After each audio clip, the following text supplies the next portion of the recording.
Bye bye. అరే నమ్మి నమస్తే తమ్మి కూర్చో. ఏమైంది పక్కన కూర్చున్నావు? ఏం పరిచయం తమ్మి, బీట్రూట్ వేసిన పెద్ద పెద్దది విక్కుడు అంటే గిద్ద గిద్ద చిన్న చిన్న విక్కురాగో. ఏం చేయాలి? గడ్డ తీసుకోవాలి, దానికి ఏది ఏం జరుగుతుంది, ఏం జరుగుతుంది, ఎట్లా జరుగుతుంది? అగో కూలలో నడిపించిన 3000 అప్పు తెచ్చిన వాళ్ళను. అగో ట్రాక్టర్ మీద కూర్చోబెట్టిన, ట్రాక్టర్ మీద కూర్చోబెట్టిన. అగో వాడు ఎక్కడెక్కడ ట్రాక్టర్ నడుపుతుంటాడు. అంతా నెత్తి పలగొట్టుకున్నట్లుంది మీద, అంతే అవసరం తెగుతూ.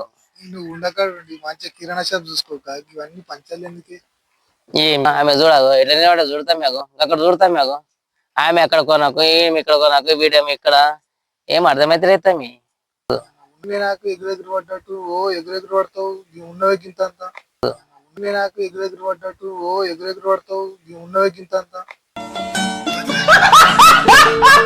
బా ఏం చెప్తావు తమ్మి నువ్వు? మళ్ళీ చిన్న పని చేసుకోవాలి, ఇవన్నీ ఏ శాతం అయితే చెప్పు. ఇది 2 గంపలు ఎత్తుకోవడానికి శాతకంది, ఇది 2 గంపలు ఎత్తుకోవడానికి శాతకంది.